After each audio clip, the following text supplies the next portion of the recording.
Saludos y bienvenidos al canal de YouTube del Instituto Cervantes de Manchester.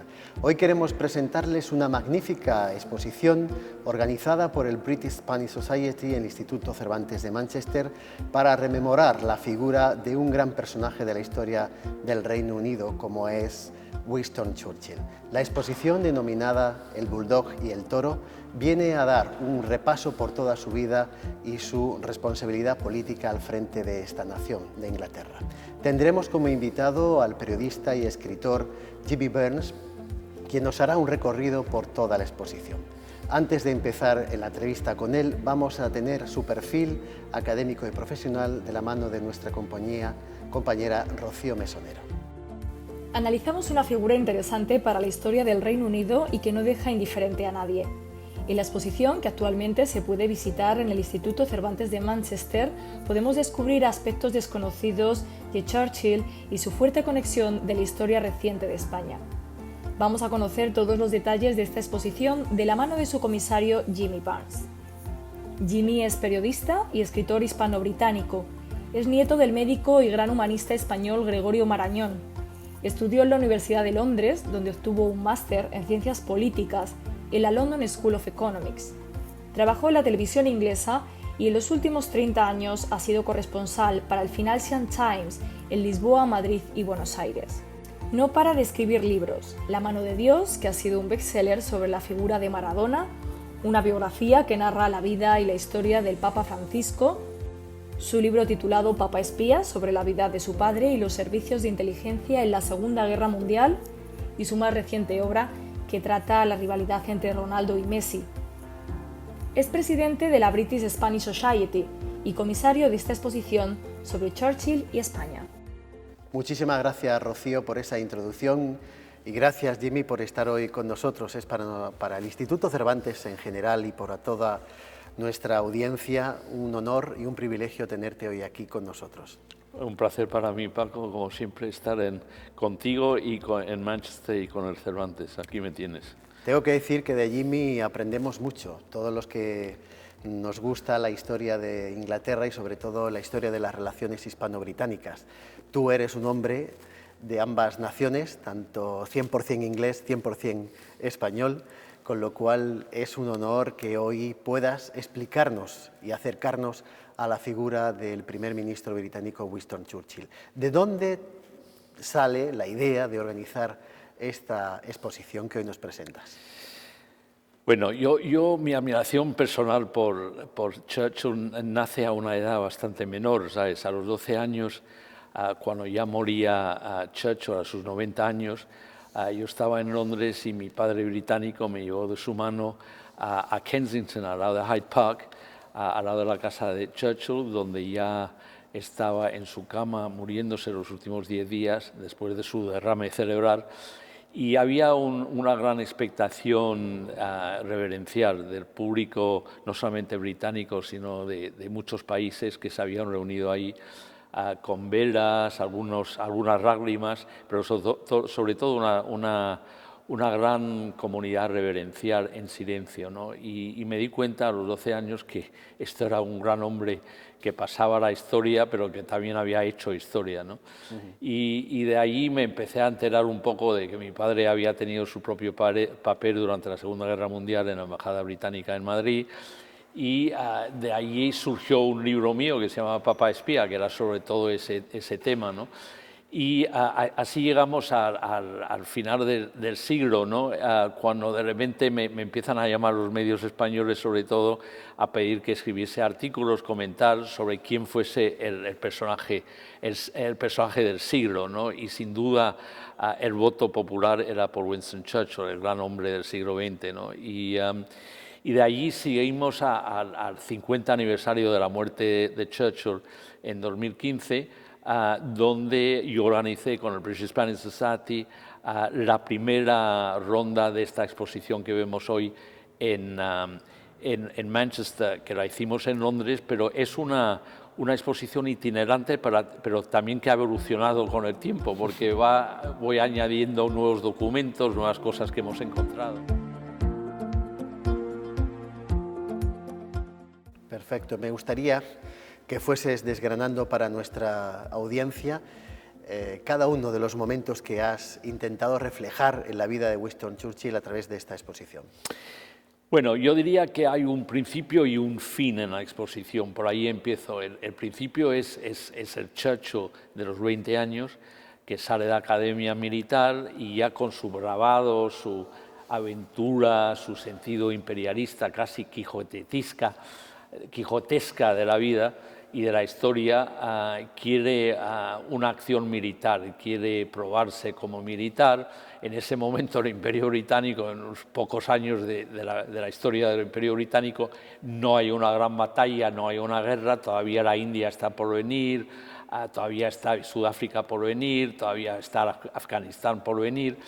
Y mira el mapa y allí ve que en Cuba hay un pequeño problema, para no ponerlo de otra manera, que es el declive del Imperio Español en Cuba, ¿no? Su última isla joya, ¿no?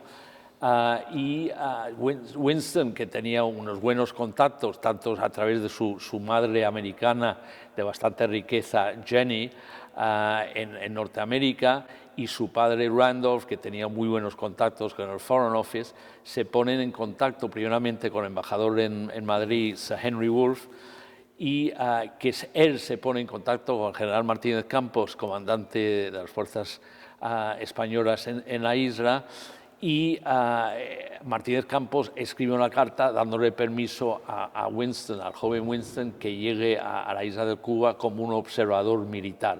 Y ahí empieza y está 3 semanas con el ejército español, imagínate, en plena guerra con los rebeldes de Cuba, ¿no? Y acompañando al general Martínez Campos. Y es así que empieza la exposición con eso. Y luego digo que el final de la exposición está en los años 50, 1956-57, cuando ya Churchill, en retiro de la vida pública, por lo menos política, de gobierno, y ya no estaba en la oposición ni en el gobierno, se entra digamos, en una vida de cierto ocio, ¿no? A través de su amigo Onassis, el gran magnate griego, que en su yate le lleva por el Mediterráneo. Y yo lo llamo esta etapa el VIP turístico que llega a España, ¿no? Porque realmente estamos hablando de los últimos años 50, antes de la gran ola turística popular de los británicos, y realmente este es Churchill llega, imagínate, para el régimen franquista tener a Winston Churchill visitando Baleares, Sevilla, Barcelona, Tenerife, es un cierto apoyo al régimen, pero también pone a la España turística en el mapa, ¿no? Así que es muy interesante esa parte. Pero yo diría que el corazón de la exposición está en el medio, que está obviamente en la etapa de la Segunda Guerra Mundial sobre todo. Hay también una etapa de la Guerra Civil, pero la Segunda Guerra Mundial es cuando para Churchill España se convierte en un punto estratégico, militar, diplomático, político, para su ambición de contraofensiva contra amenaza nazi, ¿no? Y sobre todo el uso que se hizo de Gibraltar en ese momento, el uso que se hizo de la neutralidad de España, que dejó a los aliados, tanto los norteamericanos como los británicos, desembarcar a través del estrecho de Gibraltar en el norte de África, y allí empieza a cambiar todo el rumbo de la Segunda Guerra Mundial.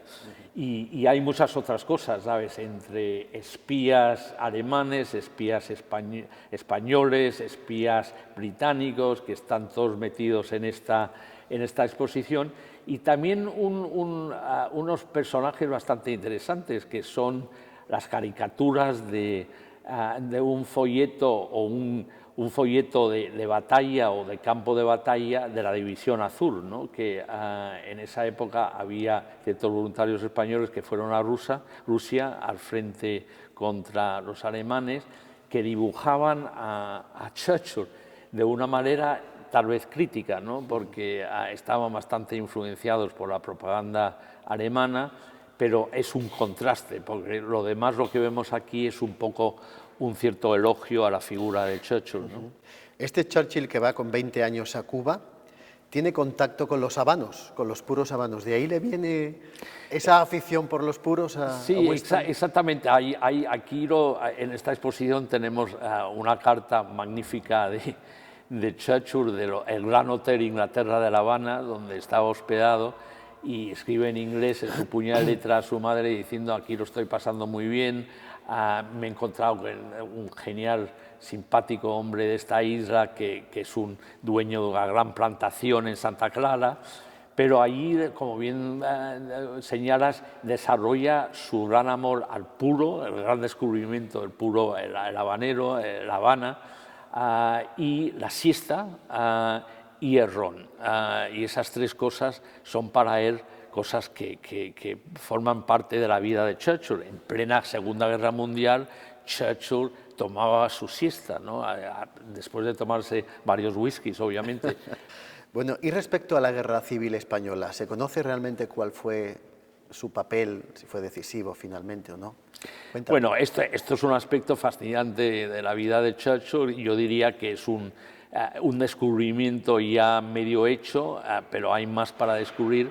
Pero sin duda Churchill tiene una cierta ambigüedad hacia España en esa época. Por un lado, él como periodista, y escribía mucho para los medios británicos, estaba en ese momento lo que llamamos, o los historiadores británicos llaman, los años de desierto. Estaba fuera del gobierno esperando lo que él veía la gran amenaza del nazismo en los años 30, y está fuera del gobierno, pero está como muy interesado en lo que está pasando en la guerra civil. ¿Por qué? Porque ve con mucho interés militar y de inteligencia secreta, para no ponerlo de otra manera, los bombardeos de los alemanes y los italianos sobre ciertas posiciones de los republicanos, sobre todo, por ejemplo, el bombardeo de los italianos en la ciudad de Barcelona, porque ya está pensando en la Segunda Guerra Mundial. Su gran escenario, que ya está pensando en eso, es que va a haber una guerra mundial y que Gran Bretaña se va a quedar aislada en un momento y que va a tener que resistir. El pueblo británico va a tener que resistir, va a tener que someterse a un gran bombardeo por parte de la Luftwaffe, y lo que está viendo es cómo la experiencia del pueblo español de resistir el bombardeo, ¿no? Y sobre todo las contingencias civiles que hubo, los túneles subterráneos, que para él es de interés. De la parte política, puramente política, no hay ninguna duda que Churchill estaba del lado del alzamiento militar y del lado nacional, ¿no? En el sentido, era antirrepublicano, de una posición, yo diría, anticomunista, que ya después de la Segunda Guerra Mundial la vemos, porque se convierte en uno de los líderes de la guerra civil, guerra fría contra el comunismo. Y yo creo que ya veía la presencia rusa en España en los años 30 como un avance del comunismo, ¿no? Y él era un anticomunista nato, era un aristócrata, un poco del establishment británico, un conservador, digamos liberal, pero totalmente antimarxista. Luego hay otros paneles dedicados a la Operación Antorcha, a la Segunda Guerra Mundial, y el papel decisivo también de esa operación para el éxito de los aliados en el norte de África. ¿Qué cuentas aquí?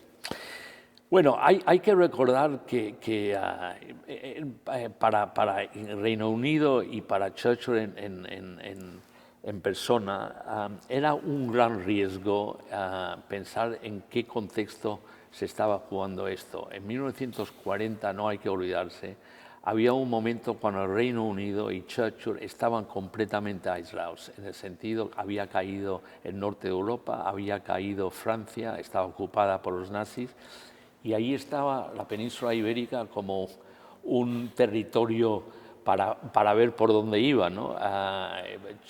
Franco, como bien sabes, se había encontrado con Hitler en su famoso encuentro en Ondaya, donde se llevaron muy mal, no hubo un acuerdo, y Churchill vio eso como una oportunidad. Allí empieza a entrar un poco la dinámica interna del régimen franquista. Allí como siempre hubo ciertas fuerzas de pro-alemanes, anti-alemanes, pro-aliados, anti-aliados. El hecho es que en el 42 asume, como bien sabes, como canciller el conde de Jordana, yo diría que fue bastante anglófilo, bastante pro-aliado, y hay negociaciones en secreto entre Jordana, de parte de Franco, y con el embajador británico en Madrid, Sir Samuel Hoare, donde se llega a un acuerdo en el cual Franco se mantiene neutral y acepta que Gibraltar sea utilizado como puente militar y base militar para el desembarco aliado en el norte de África. Y esto es, como decía antes, un punto clave de la Segunda Guerra Mundial, porque en ese momento todo cambia, ¿sabes? En el momento que los aliados cruzan el estrecho, llegan al norte de África y empiezan a empujar hacia Italia y ya para el norte, allí todo el rumbo de la Segunda Guerra Mundial empieza a cambiar a favor de los aliados. Así que España jugó un papel absolutamente fundamental en los objetivos de Churchill. Hablas también de la relación especial entre el duque de Alba, que era embajador en Londres, embajador de España, y Winston Churchill. ¿En qué? Bueno, la relación de Alba, o como my cousin Jimmy, como le llamaba, mi primo Jimmy, era primeramente por herencia, ¿sabes? Porque le unían lazos de sangre a través de Churchill, de sus antepasados, con los Fitzwilliam, Fitzjames Stewart, los antepasados de los Alba, y se sentían muy amigos y también juntos en sangre, ¿no? Y se llevaban muy bien, los dos les gustaba el polo, eran muy buenos bon vivants, les gustaba la buena comida, el buen vino, y es una relación que empieza casi antes de la Primera Guerra Mundial, cuando Churchill, como jefe de la Marina, visita a Madrid, pero no por una razón diplomática o política, sino para jugar al polo. Y allí conoce a Alfonso XIII, que también se hace amigo de Alfonso XIII, y ya como bien sabes, si seguimos a la Segunda Guerra Mundial, a Alba le nombran embajador español, Franco le nombra embajador español en Londres. Y allí durante la Segunda Guerra Mundial se desarrolla una amistad muy, muy importante, personal y diplomática, y bastante secreta, entre Duque Alba y Churchill. Y ahí se ven en los documentos la importancia que tuvo esto. Sobre todo, yo lo cuento, que Churchill, que le encantaba beber bien y comer bien, se enteró que el mejor cocinero, esto en plena época, la Guerra Mundial, Segunda Guerra Mundial en Londres, el mejor cocinero era un francés que lo tenía en la embajada española en Belgrave Square en Londres, y que lo tenía el Duque de Alba. Así que se ponía en contacto con el Duque de Alba y dije, Jimmy, do you think I could come? ¿Podía venir a almorzar? Y Alba le invitaba a almorzar, y allí se comían una comilona increíble, ¿no? Pero imagínate, estaban los dos sordos de una oreja, de los dos de cazar, ¿no? Así que imagínate la escena de Alba con Churchill, los dos comiendo muy bien, con los bombardeos de los alemanes, pero ahí pasándolo muy bien, ¿no? Y discutiendo cosas de alto nivel diplomático, político, estratégico y militar. Qué bueno. Y la exposición también recoge la historia de Perdigón, de este toro que mata Manolete y que uno de los ganaderos más importantes de entonces, el señor Escobar, envía a Churchill en agradecimiento por salvar a España y Europa del yugo nazi, ¿no? Bueno, efectivamente, y por eso se llama la exposición el Bulldog y el toro, ¿no? Porque realmente, primeramente, es una historia fantástica, fantástica en el sentido que es muy interesante y muy graciosa, y vale la pena, los que no lo conocen, explorarla más. Yo la descubrí haciendo la investigación para esta exposición en los archivos de Churchill, y de repente me encontré con un dossier y le pregunté al archivero, ¿estos documentos lo han visto? No, nadie se ha interesado por estos documentos.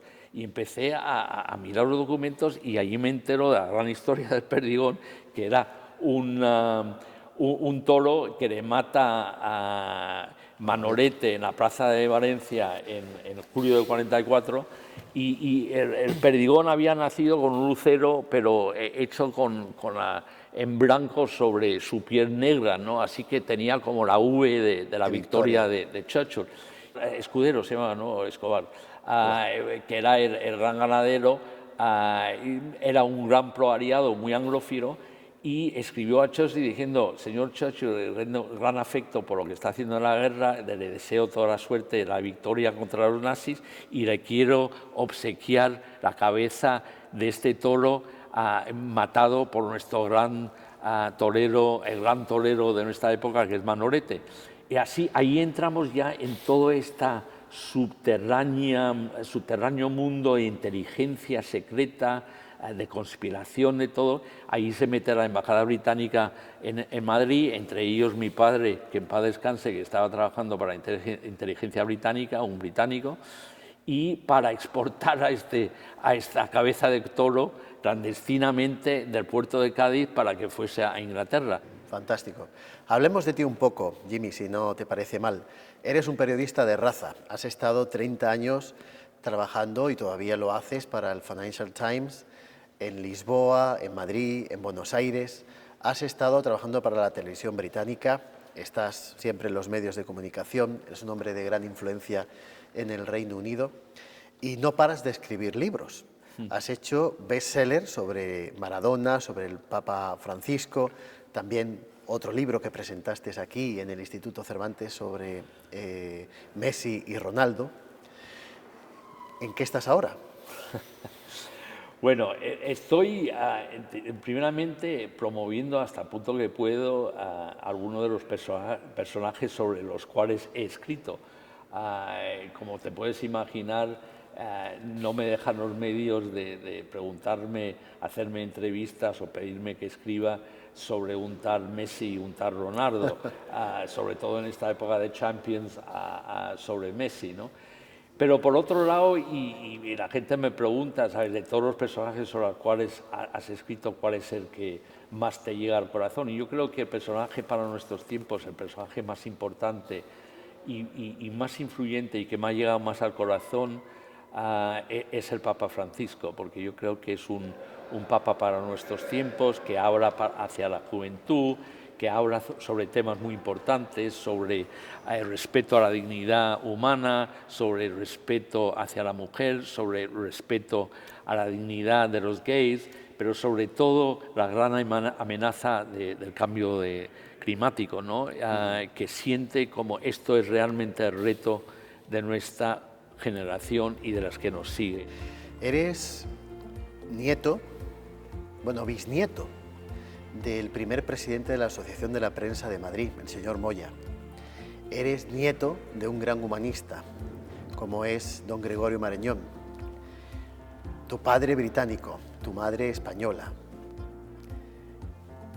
¿Cómo se lleva esa doble identidad hispano-británica? ¿Qué ventajas y desventajas te ha traído? Bueno, yo diría que yo soy, como tú, Paco, somos optimistas, somos positivos, ¿no? Y hay que ser optimistas. A mí me educaron los jesuitas y esa parte ignaciana de ver a Dios en todo el mundo, ¿no? La tengo muy metida aquí. De mi abuelo Marañón, obviamente, bueno, de mi bisabuelo Moya, es obviamente el periodismo, fue un gran liberal, un gran periódico que fundó, ahí está su estatua en el Retiro para que todo el mundo no le olvide. Y Marañón no hay que hablar de él, pero mi abuelo Marañón, lo que me aprendí de él es la política, no es una ideología, no es una doctrina, es una manera de ser, es una manera de respetar al otro, de escuchar al otro, de poder llegar a una reconciliación, de no estar en confrontación total. O sea, ya sabes que fue al exilio durante la Guerra Española porque no podía con esa dos Españas de la cual hablaba Machado. Yo siempre digo que la gran ventaja de ser de dos culturas es lo que decía Valle Inclán, la perspectiva de la otra ribera, que uno siempre puede ver el otro país con una perspectiva tal vez casi de exilio, pero con la gran ventaja de poder viajar, pero también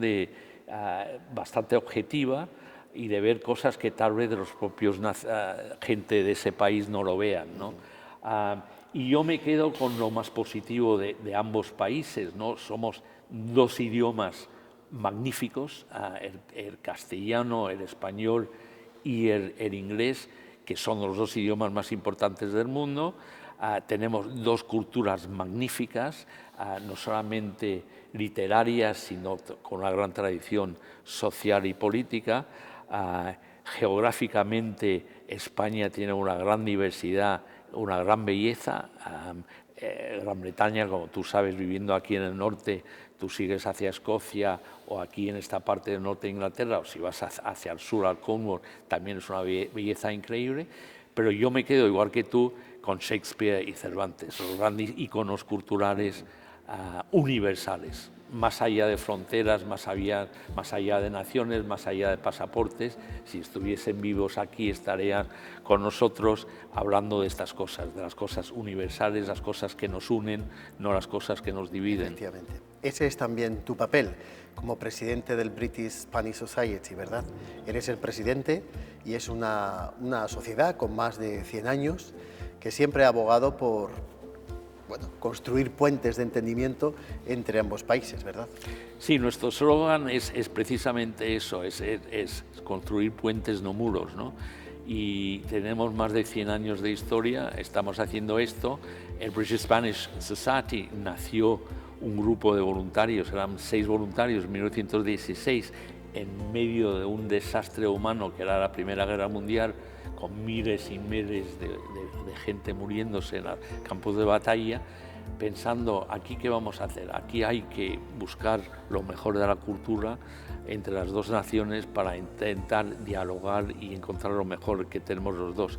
Hoy en día, el British Spanish Society hacemos lo que podemos entre llegar a un mejor entendimiento entre ambos pueblos de lo mejor que tiene cada uno, y lo hacemos en términos muy prácticos. Hacemos eventos culturales, sociales, algunos de ellos como vosotros en Cervantes, nuestros grandes partners y amigos, tanto en Manchester como en Londres, y luego también tenemos un programa de becas para posgraduados británicos y españoles, donde intentamos sacar lo mejor, el talento mejor que existe en España, el talento mejor que existe en Gran Bretaña. Yo invito a nuestros televidentes del canal de YouTube que se acerquen a la página web de la British Spanish Society y exploren y se hagan socios, miembros, que seguramente serán bienvenidos. Muchísimas gracias, Paco. Como siempre, un gran placer estar contigo. Ha sido un gran placer, sobre todo, hablar contigo de este hombre tan especial que fue en la historia, Winston Churchill, que fue un gran europeísta. Hay que recordar su discurso en la Universidad de Zúrich, apostando por la Unión, o por la Unión Europea, o por los Estados Unidos de Europa. Sí. Y yo creo que hay que reivindicar esa figura y ese pensamiento en los días que hoy también estamos atravesando en el Reino Unido, en un contexto del Brexit, ¿no? Sí, sin duda. Yo creo que es, por lo menos, para hacer un poco de ciencia ficción, pero ciencia ficción, análisis político, de hacernos la pregunta, si estuviese Churchill vivo hoy, ¿qué pensaría en términos de lo que está pasando en este momento en Europa y en términos del Reino Unido y el resto de Europa? Yo creo personalmente que Churchill estaría horrorizado por el avance de los extremos nacionalistas. Un placer tenerte con nosotros. Ya sabes que esta es tu casa y aquí Vale. te esperamos cada vez que publiques un libro o montes una exposición. Fenómeno. Muchísimas gracias. Gracias. Nada más, le invitamos a seguir conectados con nuestro canal de YouTube y ya saben que nos gustaría que le dieran al me gusta a nuestros vídeos. Muchas gracias.